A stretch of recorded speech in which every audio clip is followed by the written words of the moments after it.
It's a pleasure and privilege to present Dr. Murray Banks.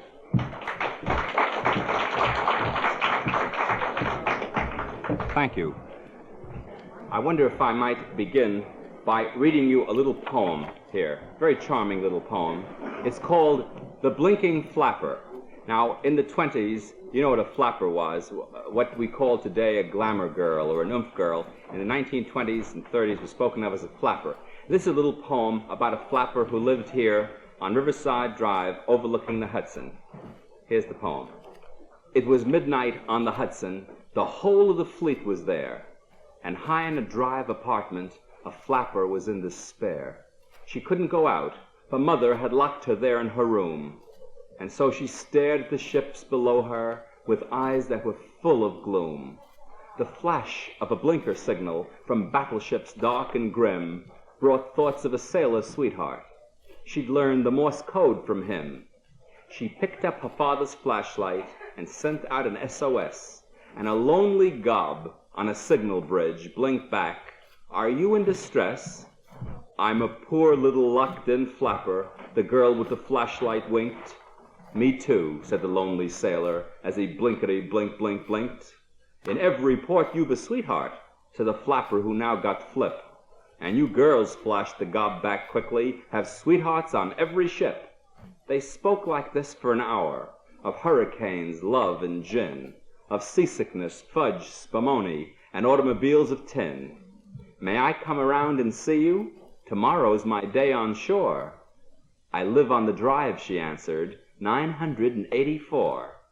"Good night, sailor boy," she signaled. "Good night," went the sailor's light. And every ship in the fleet flashed back, "We'll be there, little girl, good night." I read this to you only because I want to start off by saying that every person is searching for love. If he isn't searching for it, he has been searching for it, or he will be searching for it. But there's one search that all human beings have in common, and that's a search for love. Some people want only to be loved. Others want only to do the loving. This is a little more rare, because most of us want to be loved rather than do the loving. Love gets so mixed up with ego, with insecurity, with inadequacy, with fear, with old age, with money, with sex. It is a hodgepodge of confusion, so mixed up that practically no one really knows what love is. And yet it is the thing we're all searching for. It is a thing we sing about. Every song written is about love. Everything is about love. Every movie has a love theme in it. The most peculiar things have love themes underlying it, no matter what the story may be. It is an eternal search so great that it is unbelievable what love can do even in the markets. People buy perfumes for love. They buy tight shoes for love. They buy certain underwear because they think they'll find a husband. They use certain soaps because it'll lead them to the altar. Do you remember that there was a lovely cartoon that one magazine had not long ago that showed a girl at a dance, and she was a poor dejected wallflower, and no one asked her to dance, and so she left depressed. On the way home, she saw a sign that said, "Be popular, use Palmo." So she rushed into the grocery, bought a whole carton of Palmo, ran home and soaped herself up to the neck. Then she ran back to the dance and waited. No one asked her to dance. The next scene showed you that this girl went to complain to the complaint manager of the Palmo company. And the last scene showed her getting married to the complaint manager. Wasn't that charming? But people buy soap today, not because they want to get a clean skin, because they think it'll find them a husband. We spray, and we press, and we smear, and we rub, all for the search for love. We go on a cruise, not so much because we want to see the West Indies, or because we want to see Haiti, but maybe we'll find someone, maybe. Maybe there'll be someone on the ship that we can find, a love affair. You know about the school teacher who went on a cruise to the West Indies? She's looking for romance. And when she kept a diary, the first day she wrote, "This is a lovely ship. I'm looking forward to a thrilling time." Tuesday, the captain invited me to come to his table and have dinner tonight. Wednesday, the captain invited me to his cabin. I went and had a delightful time. Thursday, the captain invited me back to his cabin.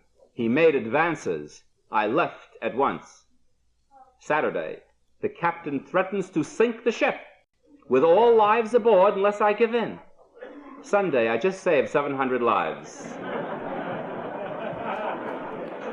And I told that story one night, and I got this note that someone wrote to me. She wrote, "What was the ship captain's name on your cruise?" She wrote, "I was a Girl Scout. I'd like to save some lives, too." You see, there's an honest woman. She's looking for romance, she's looking for love, or someone to love, or who will love her, and she's honest about it. A great many people aren't. They're quite dishonest about it. They pretend they're not interested. I received this note the same night from somebody in the audience. She wrote, "I was almost a widow, but my shot missed, so I'm divorced." She says, "Would you consider me a failure in marriage?" You see, I want to show you that while love may lead to marriage, it isn't always necessarily end the way all the fairy tales say. They lived happily ever after. Love is a complicated subject, because not only may it lead to marriage, but there's another story, whether that marriage will succeed, whether the love will live. You see, it isn't enough to be able to get love. There is a great job in keeping love alive, keeping it nourished, or having the kind of love that will grow. You see, love is a complicated subject. It isn't easy. And so this evening, let us see if we can touch on a few of the highlights about love that everyone is interested in and likes to know about. Let me first tell you about a Chinese woman who was seen at a cemetery in front of her husband's grave, and she was fanning the grave with a delicate fan. And a man passed by and said, "What a deep and enduring love, that she seeks to comfort her husband even in death." What he didn't know was that by Chinese law, she couldn't remarry until the earth was dry.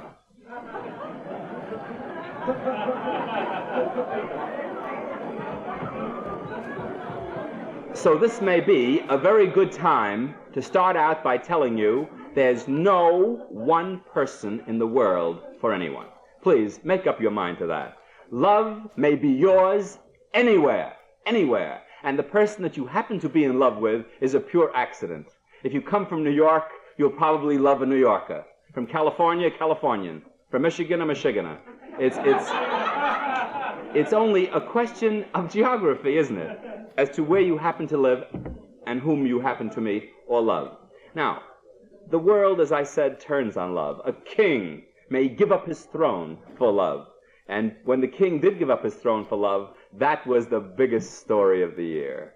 Because the world sat and marveled that a man would abdicate the throne of England for love. But this was a story that has endured for a long time and still brings a catch to a great many hearts. A girl may run away from home to find it.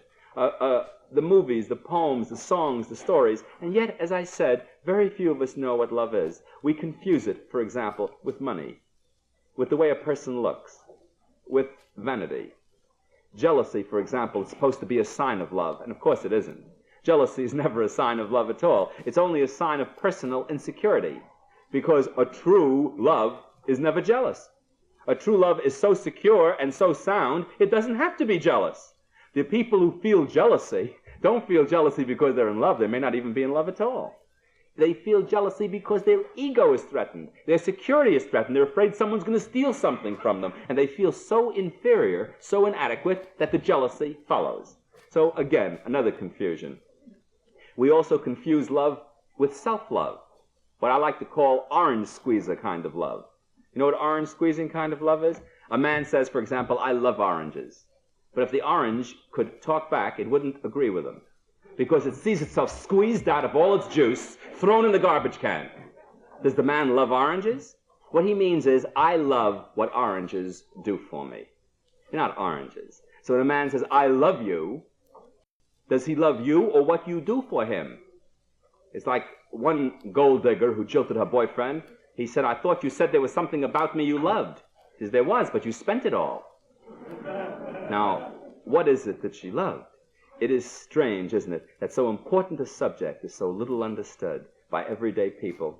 It's, I think, a tremendous commentary on our education that we study in school about hundreds of things that you will never hear of again, never. And yet, never is any mention made of one of the most important subjects of all, a subject that will trouble us, confuse us, give us pain and give us joy, inspire us, love. Nothing is ever said about it. And as I say, you can graduate from the best schools in America with all your diplomas and degrees, and yet you may turn out to be an expert on geometry or on the fruit fly, but the thing that will influence and affect you more than anything else, you learn nothing about, nothing at all. Now, in a brief discussion, as we're about to have tonight, naturally, we can't take so complicated a subject and give it a thorough discussion. But let us hit a few highlights. For example, let's try and answer these questions. What is the difference between love and infatuation? What is real love? What is it? Is there such a thing as love at first sight? What are the conditions for a love to develop? How is it possible to get someone you want to be in love with you? Is it possible? Yes, of course it is. You think you just find it by accident? You can't find it where I live. I've got to go someplace. Where are you going? I'm going to the Waldemere and to Grossinger's. And I'm going to look for it from room to room. One man knocked at a door at Grossinger's. A voice said, "Yes?" He said, "Evelyn? Bertha? Sarah?" She says, "No, Shirley, but come in anyway." Let's look at the difference first between love and infatuation. Have you ever seen a diamond and seen a zircon? They look alike. They're not alike. They look alike to the inexpert eye. Are you in love? I'm in love, for sure, I think. Is this a real diamond, or is it a zircon? There are distinctions that set love and infatuation apart, and I can tell you them very briefly. One, of course, is time. Love, ladies and gentlemen, can never be found full-grown in 1 minute. There is no such thing as love at first sight. What a horrible thing to say, to fall in love. What does it mean? You're walking along, a hole, bang, right in the hole. I fell in. I fell in love. You don't fall in love, you march into it. Love is a creation. Anyone who wishes it may have it. But remember that since it is a creation, it isn't created in 1 moment. On television, yes. In the movies, yes. They fall in love at first sight because the program is only 26 minutes long. And you may think you will find the same thing. Can a seed grow into a flower overnight? This doesn't mean, of course, that something that starts as an infatuation can't grow into a love. Of course it can. And thus you may not know that what you thought was love at first sight, and which was pure infatuation, eventually ripened into a love. Now, remember that then. Neither love nor flowers springs up overnight. Sam was about to marry Sadie from Yonkers, and his friend said, "Sam, don't marry her. Everyone in Yonkers has made love to her." He said, "So, is Yonkers such a big city?" Now, which leads me to the next point, and that is, there is a very important physical element in infatuation that is not that important in love. The physical element is important in love, but it is not the whole thing. It is one link in the whole chain. Now, in infatuation, the physical element is very important. What does he look like? What does she look like? That's very important. And that, of course, sets off a sex attraction or a sex stimulation which the person thinks is love at first sight. It may be felt suddenly and can end suddenly. Love, as I said, always takes time. Now, why does love take time? Because if you knew what the definition of love was, you'd understand it. Love must be built gradually through experiences together, through conversations, through interests, through having certain things in common. And how do you find that out in 10 minutes? How do you know this? You can't. And so, of course, love is a developmental thing. It's an interplay of personalities. Just as a painting.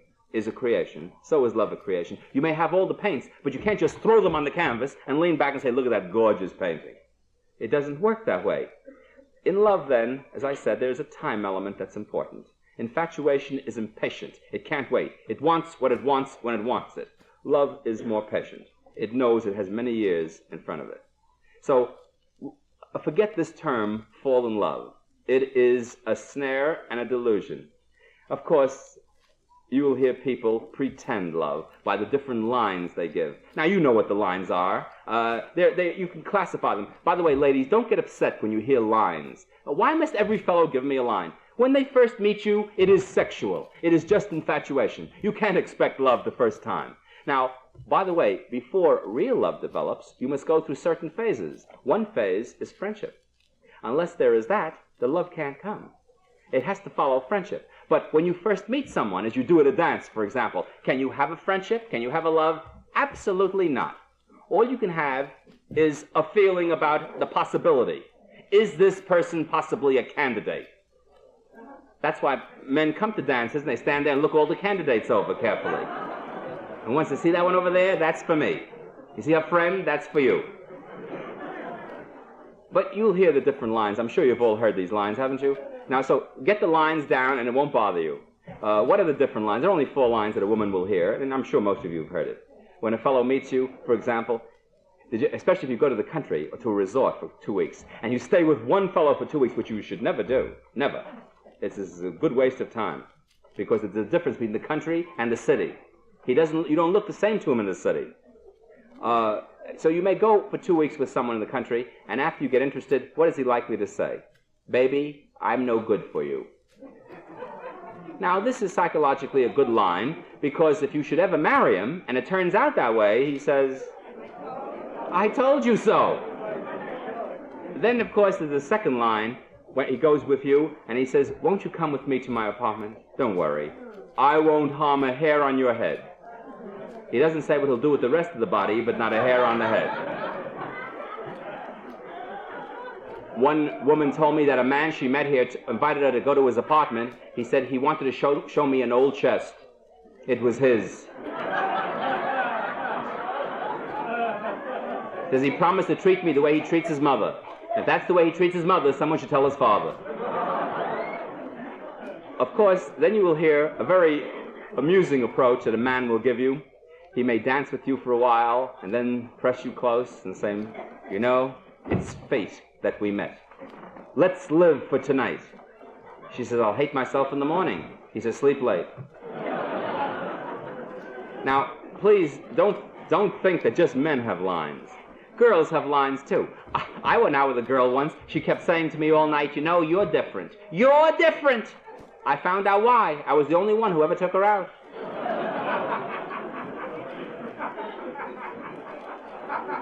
Now, another way that you know the difference between love and infatuation is the number of traits upon which the feeling is based. For example, oh, she's some dish. He's so handsome. Look at him. Dark black hair, a little gray on the side, and a civil service job.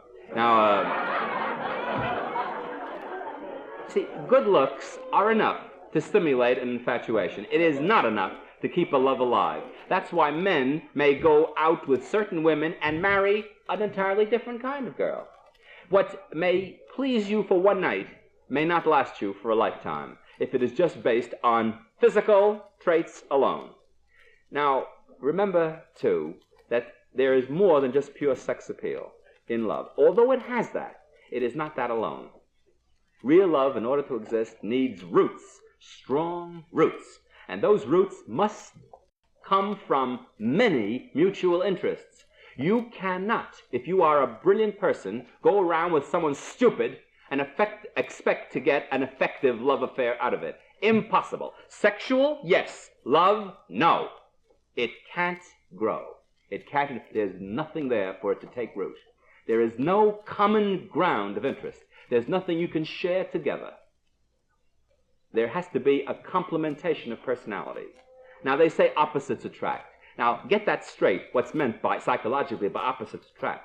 Now, if you mean opposites by physical appearance, okay, nothing wrong with that. But the more opposite you are in your personality to the other person, the more unlikely it is that you will ever be in love. And if you ever do think you're in love, the more likely it is your marriage will be a big flop.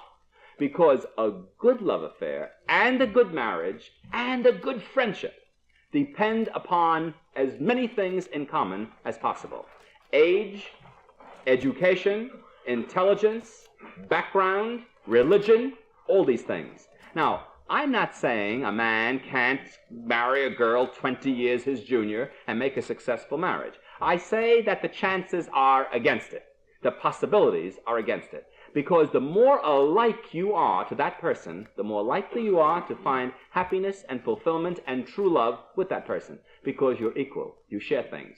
That is why it is dangerous to marry someone who is not of your religion, whatever your religion may be, because there are differences in your upbringing, differences in your thinking, differences in your practices, differences in the way you feel and experience things. And so those differences will make strangers out of you.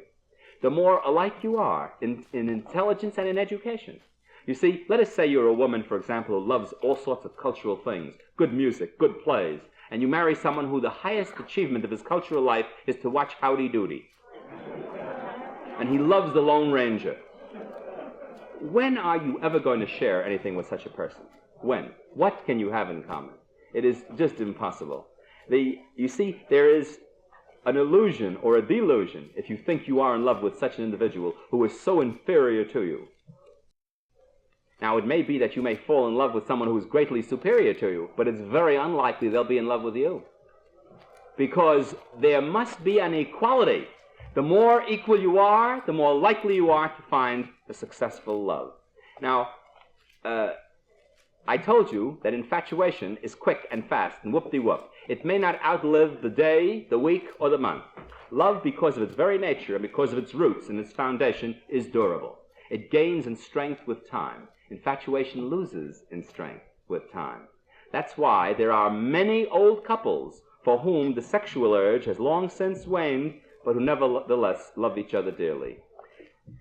You know about the man, 81 years old, who decided to marry a 22-year-old girl? The doctor said, ridiculous, 22-year-old girl, 81 years of age. It might prove fatal. He's all right, she'll die, I'll marry another 20-year-old. There are a great many people who are unrealistic about love. That is, they're looking for things that they've been brought up and weaned on that is a romantic delusion. They're looking for someone who will give them diarrhea, or will get their heart beating or flowing. By the way, if your heart beats when someone you love comes into the room, you know what this is? It's your adrenal glands pouring adrenaline into your bloodstream. Because it's an emergency. Anytime you meet an emergency or a frightening situation, your heart will beat faster. Because adrenaline pours in the bloodstream to get you ready for the emergency. That's why your heart beats faster. So on Valentine's Day, don't send a Valentine saying, my heart beats for you. Say, my adrenals shoot for you. Because that would be more accurate. Now, again, the things you look for at different ages in a prospective mate. Let me tell you about a maiden's prayer. Here it is. Just watch how she changes. At sweet 16, I first began to ask you, dear Lord, for a man. At 17, you will recall, I asked for someone strong and tall. The Christmas when I reached 18, I fancied someone hard and lean. And then at 19, I was sure I'd fall for someone more mature. At 20, I still thought I'd find romance in someone with a mind. I retrogressed to 21 and found the college boys most fun. My viewpoint changed at 22. I longed for someone who'd be true. I broke my heart at 23 and asked for someone kind to me. Then longed at blase 24 for anyone who wouldn't bore. Now, dear Lord, that I'm 25, just send me someone who's alive.